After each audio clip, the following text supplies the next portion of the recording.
On the U.S.-Mexico border, ICE is attempting to deport 3 migrant minors.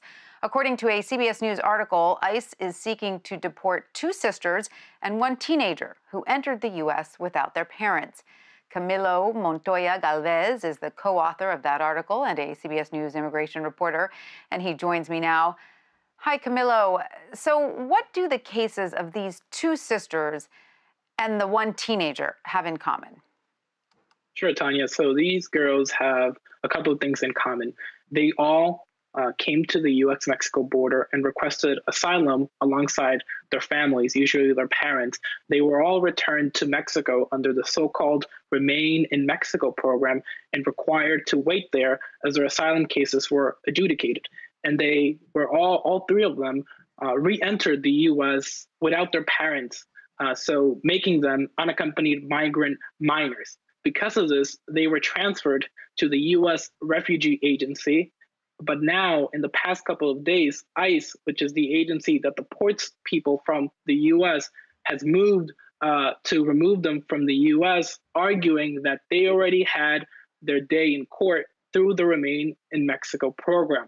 Advocates have asked federal courts to intervene, and a federal judge blocked the deportation of 2 sisters from El Salvador, ages 8 and 11, and they have since reunited with their mom in Houston.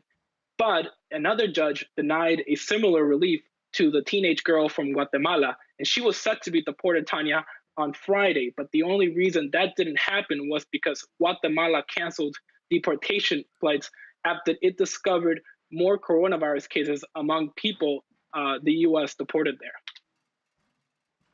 And so, Camilo, can you explain the migrant protection protocols and how they differ somewhat if it relates to an unaccompanied minor?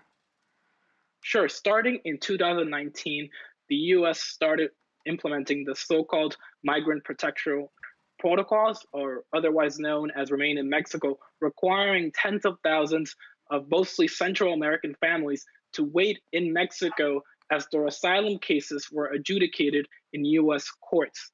Now, under the program and under U.S. policy, unaccompanied minors, these are children who show up at the border without parents or legal guardians, are not supposed to be included in this program. So some families have allowed their children to show up at the border alone so they can enter the U.S. and seek asylum by themselves.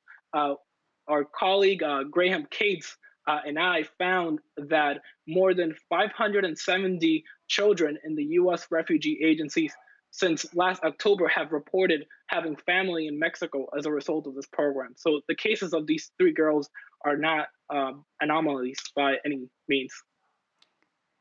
Right. And so, Camilo, what is the federal government's argument when it comes to these specific girls, these 3 girls? And how are immigration advocates responding? Because it seems particularly concerning in the cases of the 2 girls that are ages 8 and 11. Apparently, they have no direct family members to return to because their mother is in Houston and their father is waiting for his hearing, I suppose, in Mexico. So who are these young girls being sent to?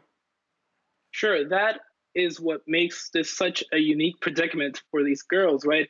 Most of their family is in Mexico, not in their home countries. So if they are removed from the U.S. to their home countries, most of them will not have family members, at least direct family members that will take care of them. Their parents are still in Mexico under this Remain in Mexico program.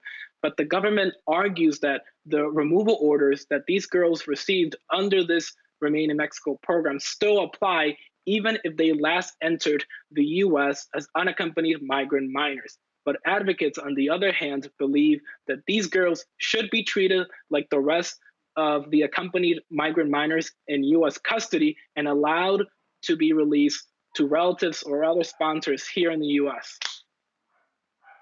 Wait, and so, Camilo, I just want to clarify, the mother of the 2 girls, ages 8 and 11, is in Houston, is that right? Yes, she is in Houston. Their dad is still in Mexico, but for the other teenage girl, their family is in Mexico. Her family is in Mexico. Right. A complicated situation. Oh, you know, we wish those girls the best. Camilo Montoya-Galvez, thank you so much for your time. Thank you, Tanya.